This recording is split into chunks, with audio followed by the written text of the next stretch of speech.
What's good?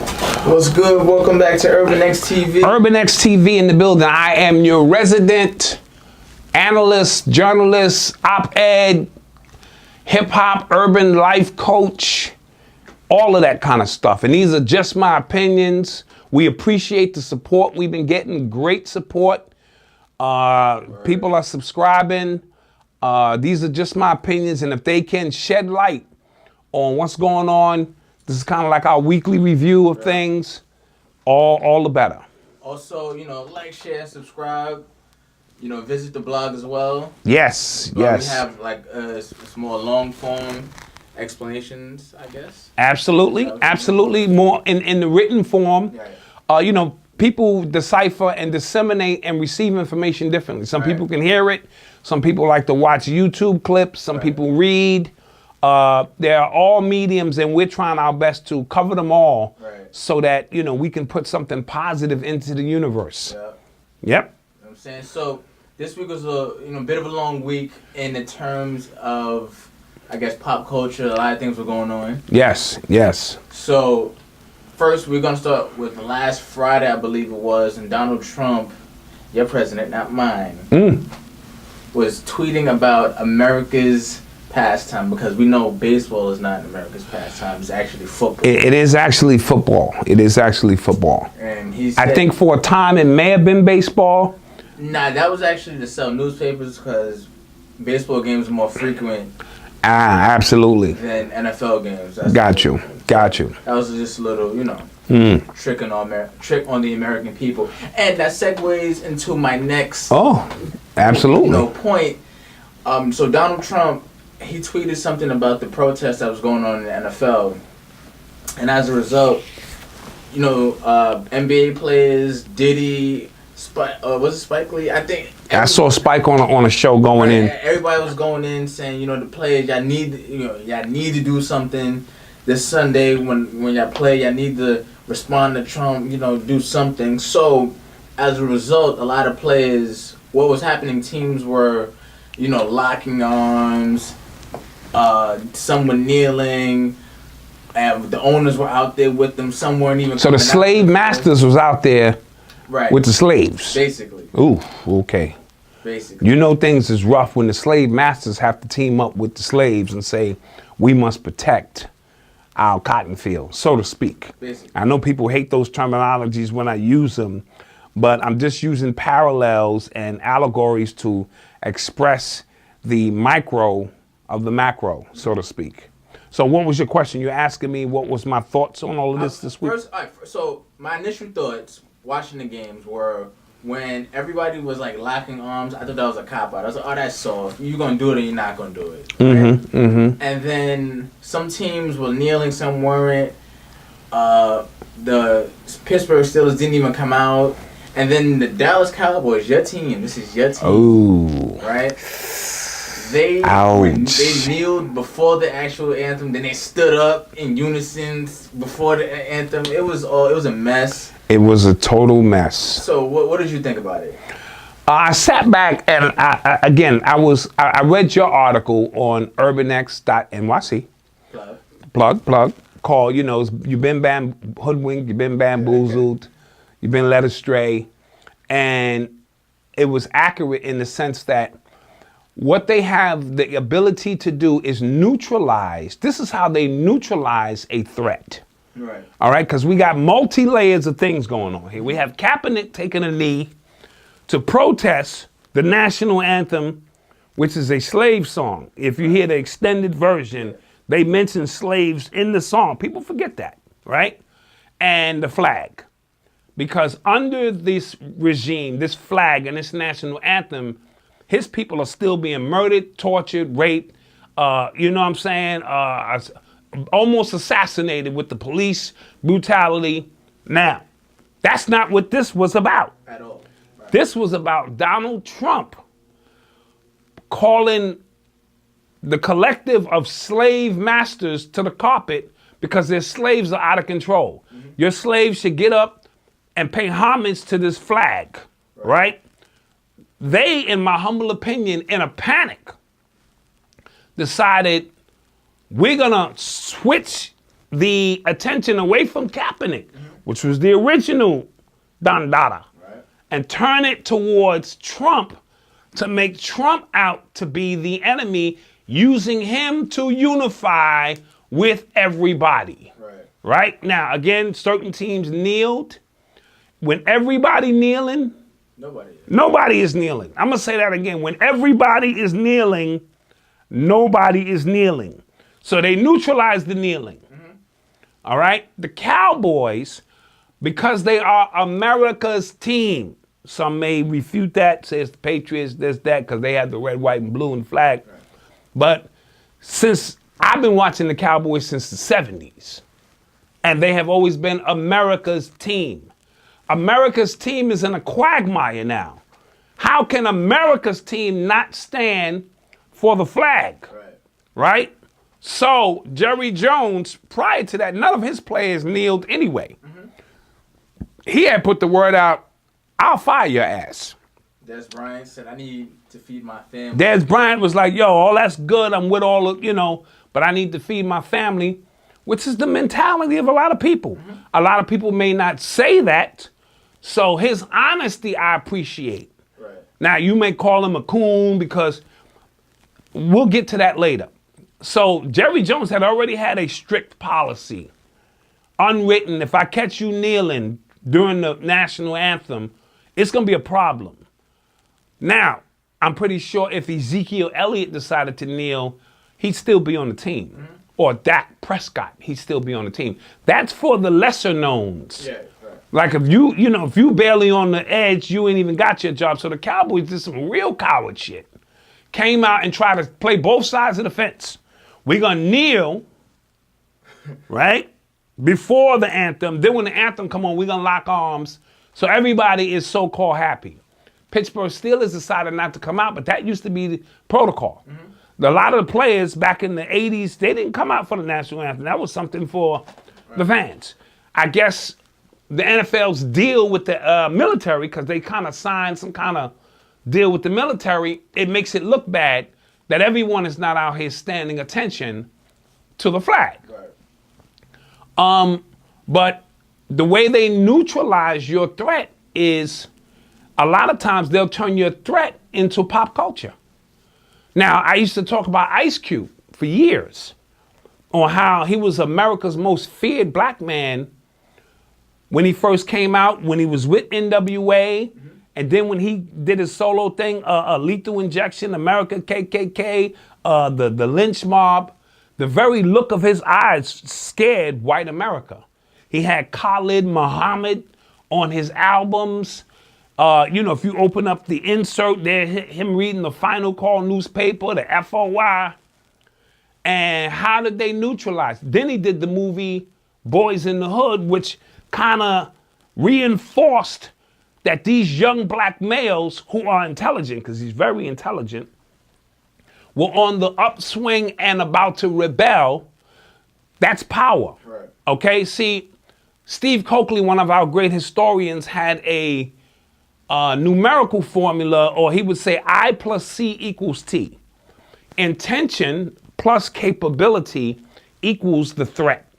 So this is the way that the FBI, CIA, NSA assess a threat. So Black Dot, my intention is to wake people up, shake up the world. That's my I. That's my intention. Black Dot's capability, he's got a little YouTube channel. 10,000 views or whatever case may be. So the threat, 0. Or .1. So that's how they assess if I'm a threat. Ice Cube, intention. White America, you gonna get it. Fuck white America. You know what I'm saying? Black people, that's his intention. Wake people up. He got Khalid Muhammad. He got Farrakhan. He got all these people behind him. That's his intention. His capability, he's selling millions of records. You know what I'm saying? Threat, on a scale of 1 to 10, in urban America, this is a 7. We have to neutralize this threat. Now, we can kill him and make it look like a drive-by shooting out in LA. You can do that. Or we can find other ways to neutralize the threat. Lo and behold, he puts out a movie called Friday. where he is a fucking comedian in the movie. You know, just jokes. It's a funny movie, classic movie. But from that point on, then he came out with Are We There Yet? And all these funny type movies. Him and Kevin Hart, right? Threat is neutralized in the grand scheme of things. Now, people may not look at that, you stretch it. No, threat neutralized, is it not? He no longer, and then there was a white guy on YouTube who sang a song called I'm Not Afraid of Ice Cube Anymore. You can look it up. He's got his guitar and he's like, I'm not afraid of Ice Cube anymore. And he's talking about, Are We There Yet? Friday, all these movies. And it was like people made it out to be like a spoof, but it was truth inside of that. I mentioned that a long time ago. Even Ice-T doing Cop Killer, and now he's on TV playing a cop. Threat neutralized. They have multiple ways in how they neutralize a threat. So the kneeling, before this shit gets out of hand and becomes a true stance of rebellion, first of all, that's almost like a fucking oxymoron anyway. Right. Kneeling and a threat. When you kneel, that's a submissive act, right? If I run up on you and you kneel, threat over. Right. So you're already neutralizing, but because one guy was sacrificing himself, when he's the only one kneeling, you clearly see that this is something different. Right. So Kaepernick came along and took a knee. We'll get into the backstory on why he actually took the knee in a minute.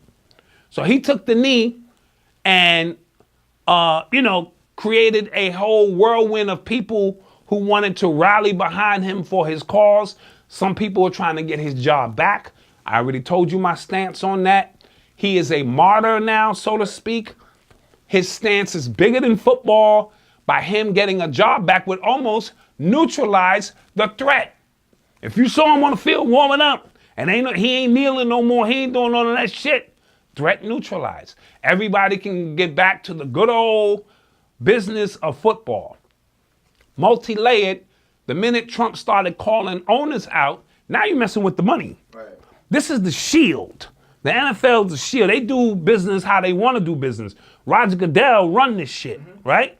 So the owners looked at it from, I can't have the people in the stands starting to rebel and the people going different ways. Fights might start breaking out in the stand for those who feel I shouldn't stand, because there was even instances in the crowd where if you didn't stand, people was ready to knock you out. Yeah. Okay, so now the owners all got together collectively. Do not think this was random. Random means some teams would have did it, some would not have. They all got together and decided this is a perfect opportunity to divert our energy toward Trump. Trump is an agent of chaos. Go see the movie Dark Knight once again, right? What he's doing makes no logical sense, right? Well, it appears to make sense. That's my point. Yeah. So it appears to not make sense. People keep saying Donald Trump is crazy. Donald Trump is not crazy. You do not become the president of the United States and be crazy. He acting crazy, maybe based on some agenda that they have going to stir the pot. You know what I mean? Get this shit popping with divisive statements and this and that, which all may be because they're getting ready to bomb Korea. So they got everybody looking this way. Rule of thumb, when everybody's looking this way, just take a peek that way to see what's going on, because the masses are asses, right? So don't just jump on. So when I saw all these celebrities in their emotions, fuck this, LeBron James call him a bum, one of the other dudes call him a dickhead, I think it was a basketball player, I forget his name, and this thing started streaming downhill the other way. I never follow that. Right. That's emotion. Chaos, I always told you about chaos and order. They go together like peanut butter and jelly, right? What appears to be chaos usually has some form of order to it. You know what I mean? So I usually try to come out of the chaos and just kind of, in an orderly fashion, reflect. Put 4 and 5 things up on the screen at one time if you can, and try to make sense of it, because it usually does. Trump makes these statements, everybody gets in a roar, the slaves and the owners unite for one common cause, to say this, we're kneeling not because of Kaepernick's cause, we're kneeling in unity. You see what I'm saying? Which neutralize Kaepernick's and those who are trying to move along the original principles of him kneeling down. Cowboys really wilded out. Yeah. They tried to go on both sides of the fence. Let's talk about your man Ray Lewis. Man, this broke my heart, man. He used to be my favorite player. Yeah, absolutely. For real. And to see the way he just kind of, no sir, yes sir, you know. Oh, he's really, boss man, what's wrong with you, Kaepernick? This you's got a good job, Kaepernick. You just need to stop doing that trouble. Stop making trouble, Kaepernick. You just got a good job. You just get out there and do your job. Yeah. He's wilding. He took 2 knees. And he said he did it for Jesus. He was praying. And I knew he was gonna say that. He had to bail out somehow, some way. I knew he was gonna say that. So I went down to 2 knees because all of the chaos I lock on with these guys, and I was praying to Jesus because they don't know what they doing. These Negroes are trying to take over the plantation. I'm on the inside with Massa. I'm up in the sky booth. You know what I'm saying? I get the good. Massa eat good, and he put a little extra on the side for me. I eat good, and I'm trying to help them so they don't get in trouble, because Massa gonna whip their ass. This is what he said. Right? And I'm sitting there going, bruh, it can't get no worse than this. Yeah. So Shannon Sharp called him out. He got mad at that, right? He got mad at Shannon Sharp, and Shannon Sharp was basically saying, bro, I'm just calling it like I said. You my man, but come on, that was greasy. I say greasy, my daughter keeps saying greased because she's 15 and she said I'm using the terminology wrong. If you from the 80s, we would say, yo, you did us greasy. Side note. So, by him taking 2 knees made him look worse than if he wasn't there to begin with. Right. You see what I'm saying? Because he refused to take a knee for the cause and, you know, this and that. This is becoming a major issue here. You know what I mean? Yeah. Side note, Shannon Sharp has a white fiance. Yeah. Now, why am I introducing racism into, you know, this situation? I really shouldn't. But it just brings back a very, very critical point that Dr. Umar made. And he said, look at W.E.B. Du Bois, Sidney Poitier, Harry Belafonte. He named a whole list of black, you know, nationalists and people for black power who all had white wives. Right. So my point is, and at first people thought Umar, you know, was crazy, but if your passion is to fight for black people, but black women are not even good enough for you to marry into, it creates a weird dynamic. So now when I'm watching Blurple, Shannon Sharp is damn near Blurple, he's darker than me, speak so eloquently for black causes, not saying you can't do both. Right. And then I peek behind the curtain and you got a white wife, I was disappointed. I was the one that told you that. Yeah, you was the one who told me, but I thought that was an old girlfriend from college because I kind of Googled it. Because, you know, you be in college, these athletes, the white girls line up for that. It's like a way station. They line up, and before you take off, they get on board. You know what I mean? Because most of them are trailer park trash. Oxford University just did a good study today I heard about that. on why black men, Or what type of black man? what type of black men marry white women, what type of white women marry black men. I'm going to pull it up on the screen temporarily because I don't want to get it wrong. It was very deep. In essence, black men will marry trailer park trash white women. White women will not marry a fat black man. They will only marry a thin black man. This is the deep. I'm going to pull it up. Remind me before we end this. Okay. So that's his prerogative to marry who he wants. But when we peel back the layers of the history of so many powerful black men who stood up for black people. So before you troll me, just process that. If everything I was fighting for, you know what I'm saying, was black people, but I didn't find a black woman good enough for me to marry into. That's just kind of like a weird dynamic.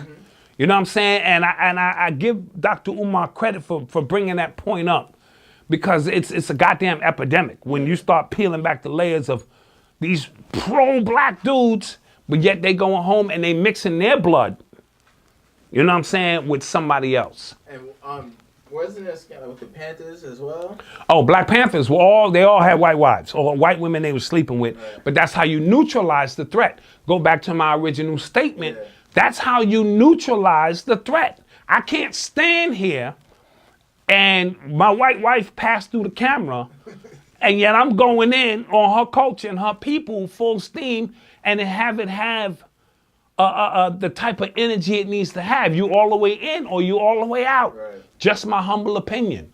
So that leads me to believe these are Shannon Sharp's thoughts, but now he's a character. You know what I'm saying? That represents blackness, and Kaepernick got a white mother. Yeah. His original mother is white. Right. When she had him, she did not want him because he was from a black man. Right. And it's ironic he's fighting for black causes. This is a gumbo of shit going on. Yeah. You know what I mean? So back to the Trump situation, and this is how they neutralize those specific threats. Now, I want to say this, and I'm going to put this in the records. Black people will never unite as one in this country. I agree. Ever, ever, ever, ever, ever, forever, ever, ever, ever, ever, ever. You need to get that shit out of your head. It's a goddamn dream. Oh, Black Dot is cooning. Show me anywhere in history. Right. Show me the template that says there was a time we were all united and then something happened and now we're not united and we're scattered. Okay? That ain't ever gonna happen. If you live your life, if you are a revolutionary and your primary goal was to unite black people, you have wasted your life. I'm going to say it again. If you have lived your life as a revolutionary and your primary goal was to unite black people, we shall you have wasted your life. Now, that doesn't mean small groups of people can't get together and unite for a cause. It's not what I'm talking about, right? This go all the way back to the slave plantation, still nigga.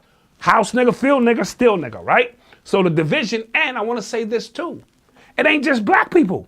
White people are not united in this country. Nobody is united. That's a dream. But white people have a united or a unified system that they follow called white supremacy, racism, white supremacy. Even the trailer park people think they're better than a black millionaire. So that's a system in place in which they all tap into and they all benefit from. But there are sovereign white people in this country, freedom fighters who know their government is fucked up, fighting against the same government me and you fighting against. And they have no problem with black people. Right. They like, we just doing us. Y'all need to do you. You know what I mean? But nobody will be united in this country. Christians can't get along with Catholics. Catholics can't get along with this one, that one. You can't get the Moors, the Israelites, the RBG in the same room. It's not going to happen. You need to let that go. That is called a dream. Dr. King said, I had a dream that little black boys and little white girls, it's a fucking dream. All right? So I want to put that out there, because there's this narrative that if only we all united. No, that's not going to happen. So we have to find another way to, and my thing with that is you as an individual, see, this is where the individual, you get away from the groupthink, right? You as an individual need to uplift humanity with your walk, with your ways, with the things you do as a collective. You don't need to join no organizations for that. Your life is a testament of who you are. You know what I mean? So if you treat people right, that's why there are white people out here who they benefit from the system of racism, but they're not racist. They truly believe this is a good brother, I'm a good brother, we can connect. That's the individual. The group think, the Nazis or the KKK or the hillbillies, the trailer park scene, and Trump made those statements. Where was he at? In Alabama. Yeah. Out of all places. riling up them trailer park folks. They goddamn right. You stand for national anthem. I don't give a goddamn. These niggas all out of control. You know what I mean? That's the way they see it. You are still nigga. Jay-Z's song is a powerful resonant of what you still a nigga. We don't see you any differently than being a nigga. You may see yourself as something more. We really don't. Now, I want to get into the dynamics of sports and why they are so important towards racism. Now, sports is one of the things where it doesn't matter if you're Christian, Muslim, Jew, gay, straight, a transvestite, whatever. Transgender. My bad. I'm old school. I still say faggot, and that's like a real old school term. But excuse my French, right? It doesn't. Sports is the one place. If you can run, I don't care if you're gay, dude. When I throw this ball, right, are you gonna be there? Boom. And it's an unwritten rule because they all take showers together, you know, and all that old kind of stuff. They are united within the confines of those lines, right? You can learn a lot from watching sports because somebody in the comments said intellectual people don't watch sports. And I thought that was the dumbest shit I ever heard. You know what I mean? We go watch movies. We know them shit ain't real. You know what I'm saying? But we participate in it. Sports is a metaphor for life. Teamwork, joining together. The referee is the authority. You know what I'm saying? That's the police. We can get real deep when we start talking about sports. And this is why when you start smacking referees or cursing them out, you get fined for that. You can get ejected because that's the authority in the game of life.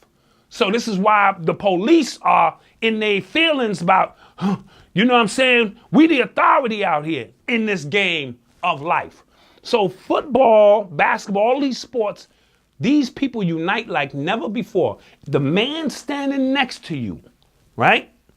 And this one standing next to you, y'all united for one common cause. Sure, if life could imitate sports, things would be greater. However, right? Once the game is over and people go back to their normal lives, they revert back to their upbringing. 90% of the people, 85% to be exact, at football games are white people. Right. Even though 70%, maybe 75 are black players. So the spectacle, you know what I mean, of watching, you know what I'm saying, the games, and even the people in the stands. If me and you root for the same team, I've been at Yankee Stadium and high-five white people. You see what I'm saying? I've done it. You know what I mean? Because we were rooting for the Yankees. So sports in this country is very critical because they use it as a weapon of mass distraction.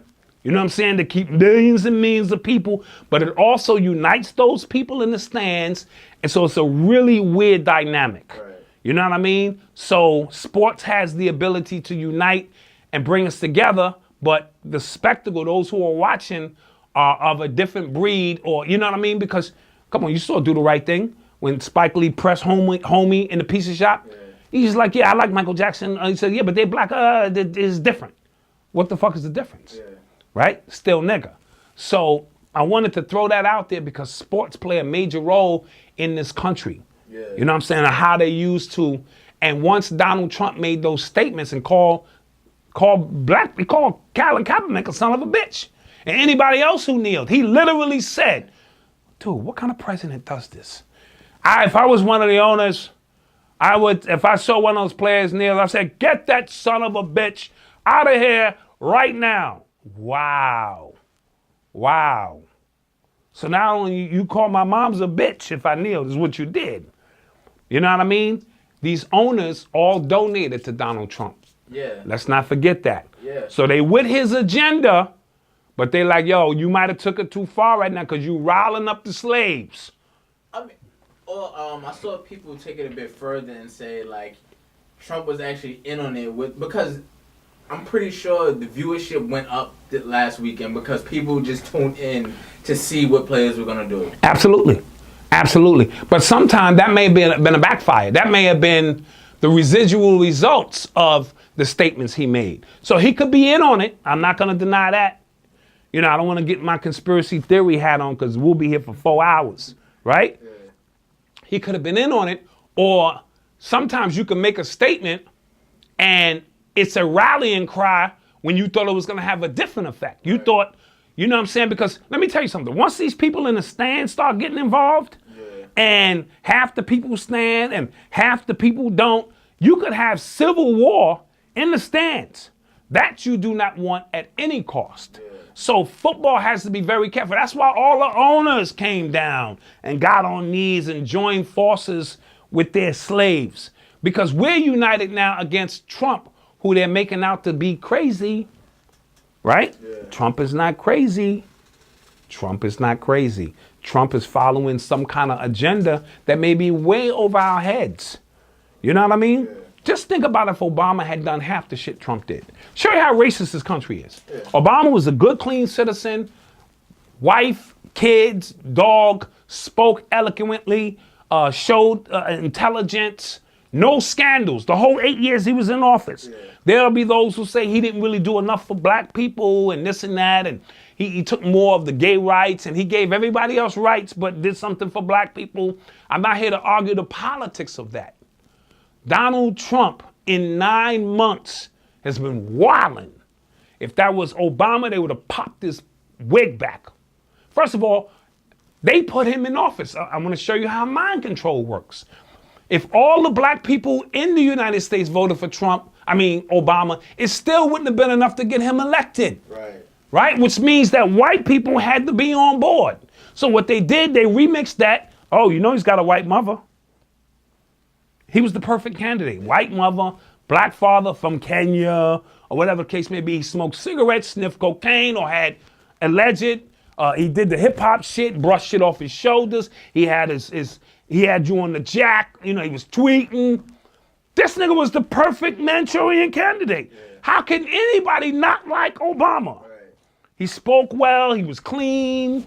You know what I mean? The whole 9 yards. I always thought the presidency was not about Obama. It was about Michelle, a black woman reaching the highest office, but that's just a whole nother story. Now, Trump, you ever see his wife done kicked his hand out a few times? Get the fuck out of here, Trump. You bastard Trump, right? Yeah. He can't even get her to hold hands for a photo op, right? I don't know what his kids is doing. They look like from, what's that movie that came out? Come on, the movie, The Surge, or The Purge. His kids look like they are straight from the goddamn Purge. The son-in-law, all of them. He ain't got no dog running around in the front yard. You know what I mean? He's so opposite, and they love him. It was a lady in Alabama, and Shannon Sharp brought this up. The only reason she's alive right now is because of Obamacare, right? But she said she would be willing to give up Obamacare to get his name off of that policy, even if it cost her her life. Process that. Your old ass is alive because of Obama. I'm willing to give up the ghost. So you have, and that brings me to my second thing that will never disappear in this country: racism. I'm going to say it again. Racism is as American as apple pie, right? Right. And it's a worldwide system. Mm-hmm. This is the only reason so few Europeans can control so many. It's a system in place. Get that shit out of your head that you're going to live in a euphoric time where people are just, hey, brother. That shit. Now, I'm not saying individual people cannot overcome certain aspects of racism. Of course, I'm talking about the system itself. Right. You know what I mean? That ain't going nowhere, because for them, and I think Chris Rock said it, like, when you privileged and now you telling me to double down to be equal, what kind of shit is this? Mm-hmm. Right? It's like your little cousin come over, you an only child, all these fucking toys are yours. And your mother say, Dwayne, let your cousin play. And what you do, you go, here, you play with that. You play with that little fucking, the rest of this shit is mine. You can play with them two. Go ahead. I didn't never like them two fucking toys anyway. You see what I'm saying? Right. That's your basic understanding of how equality works. I still keep all my shit. Here's a few rights for you niggas. White man is never gonna feel he's equal to the black man in this country. Right. So Dr. King had a dream. You know, that shit ain't a reality. And I'm very practical. Show me the evidence to support something, and in my practicality, and Virgos are very analytical. We overanalyze, we underanalyze, we uber-analyze things. And whatever trickles down, we go, okay, well, that's the end result, but we are very practical at the same time. Yeah. Show me the formula, where this is gonna end. So all that shit ain't ending. You know what I mean? So that shit is done. Get that shit out of your head. But individual people, right? You are the sum of your experiences. Individual people can walk their walk. But even as an individual, if I get stopped by the police, as an individual, you know what I'm saying? I'm shaking. White guy gets stopped by the police. What the hell is going on? He might even curse the officer out. Right. Even though he may not be a racist, he still benefits from white supremacy. And whenever I bring that to white people's attention, they go like, they don't know what the fuck you're talking about. Mm-hmm. Right? White people cannot even fathom the black experience. This is why they get on ESPN, CNN, all these shows, and they speak the way they do because they don't know what you're talking about. You think they playing some kind of all lives matter shit. You know what I'm saying? Right? Yeah. All lives matter, which is like, what the fuck does that mean? Yeah. I would never go to a cancer breast awareness and walk in there and say, all diseases matter. We know that per se, but we are here to deal with breast cancer, right? If I held up a sign to say lung cancer matter, and you know, I would be called disruptive, right? Yeah. So we understand that, but they're not playing a shell game with your emotions. They can't understand what racism is. They've never experienced it, right? And you have to almost be in that to totally understand it. Back to neutralizing the threat, okay? Everybody got a cell phone right now with a camera on it. How the hell do you neutralize that threat? Right? Yeah. When you film something and you filmed it, they create shit called fake news. They throw that in your lexicon, right? Yeah. Now, Trump was talking about Fox and all of them, which they are fake news, right? Yeah. But it trickles down to everybody now. You know what I'm saying? So if I can show you something, you can see it with your own eyes, and you can still say that as fake news. And the way they also do that, they put, as I explained before, I think on Brother Rich's show, they put crisis actors in on your real timeline, right? So you in the supermarket and you hear shooting in the next aisle, you swear it's real. You didn't know it was all blanks and that's ketchup on the floor to create some kind of agenda. You filmed it.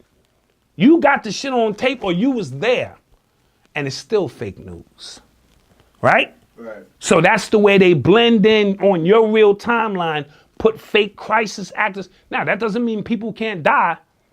Real people can die in a fake story. See 9/11. You understand my point? Whatever the narrative is, this is how they was able to neutralize. And the internet now as soon is going to be, they're trying to charge you. Yeah. They're trying to filter out because too many people have the ability now to cover the story. So into your lexicon, fake news and crisis actors. This is some kind of PSYOP program for them to start making things seem real that ain't real. Because what's the difference between Arnold Schwarzenegger or who's one of the action figure? The Rock shooting somebody for fake and somebody getting shot for real is only the grade of the film. The cinematic grade of the film, you know this is a movie you watching. If the shit was shot with a goddamn camcorder, how would you really know the difference? Yeah. Right? So we got camcorders. They got the cinematic shit, you know what I'm saying, to put you in a mindset that this is a movie. But now that everybody has cameras, and Apple, side note, got a new one out, the iPhone 8, I will be getting that, right? This is a 12 megapixel camera. This shit is damn near cinematic. And everybody got them. We're all pulling these cameras out simultaneously. and they still can stage acts right in front of you. The list goes on, right? The fucking shooting in Florida at the gay club, and they carrying the bodies towards the goddamn club. How could they not figure it out? And people are watching, thinking they dragging bodies out of the club, and the club is right here. So these are crisis actors. Not all of them, but some of them are, and they're gonna start reintroducing that because I don't think they've mastered it yet, but soon you ain't gonna know what's real and what's not real. And that's how they're gonna be able to neutralize the era of information we live into, where anybody and everybody can access this information. YouTube is already censoring you. Now, if you curse or say some things they don't like, they'll cut your advertisement. Yeah. So now that's how they do. They gave you a few dollars. Now they're taking a few dollars back because they want to make sure that you, and this is supposed to be freedom of speech, is it not? Mm-hmm. I could say anything I want to say. Fuck the Jews, right? But if I say that and I'm trying to get advertisement on my YouTube channel, that's a problem, right? So you got to be careful on what's going on, in America at this specific time. So another thing that happened this week, the NCAA is about to go down. Oh, they going down. So it's a scandal for those that don't know. Some assistant coaches were brought up on charges.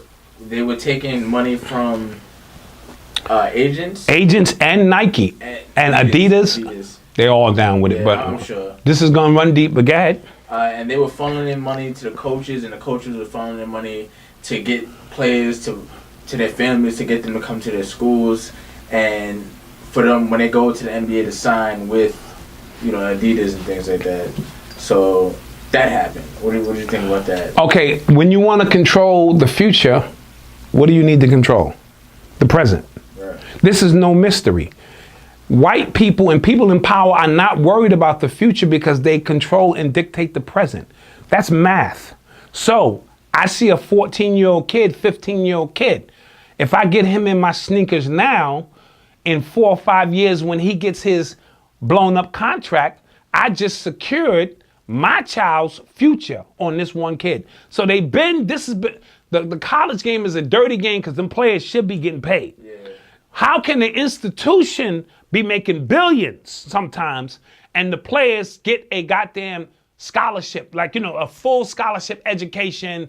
And I also wanted to talk about that too. So now a college degree is so available. Right. That just saying, they go to school for free. It's no longer, that used to hold weight. Right, now it kind of doesn't. It's like having... Right.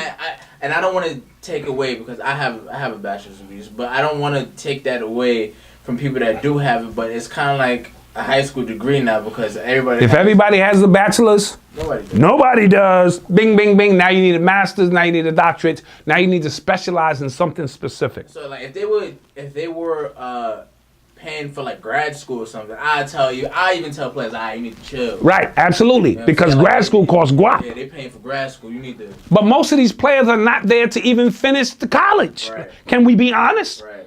It's one and done for basketball players, right? And that's why a lot of black people don't play baseball, because baseball, you got to go to AA, AAA, the farm system. We don't have that kind of time. We need our chips up now, right? So back to the original point. So they've been doing this, funneling money because the future is at stake. They're turning out these athletes like goddamn cookies on a goddamn conveyor belt. You know what I mean? So I'm not surprised they've been funneling money, because if you got a son, if my son, I know he can go to any college he want, and y'all talking 150 stacks, because we poor, and all he got to do is wear Nike, which he was probably going to wear anyway. You know what I mean? Yeah. Then that's how that's been going. But now, for some reason, the FBI is involved, and this is a federal case now. Yeah. So when the feds come to you, their case is usually already rock solid. They already got shit on you, wiretaps, this, that. Chuck Person, who used to play in the NBA for the Pacers, I remember Chuck Person, Shotgun Chuck or something, good player.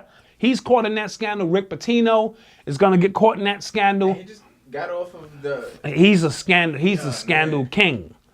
All right? But it's a lot of money changing hands on all levels. Yeah. I want this kid to come to my school. our school is represented by Adidas, the coach will then tell that player who's going to the next level, why don't you just sign with Adidas? You have these agents, mostly Europeans, but now we catching up at the weigh station, sitting around waiting for new product to come off the conveyor belt line every year, and this is how they secure their future. Yeah. You got to think about what LeBron James did was unprecedented. Yeah. You know what I mean? At 18 years old. Which is, but like, I really want to know what. What did he know? Yeah. What did he see to say, nah, I'm running with my mans in them, right? I'm running with my man. I trust my mans in them. You know what I'm saying? I was gonna get this done, right? I remember Ricky Williams tried it in the NFL.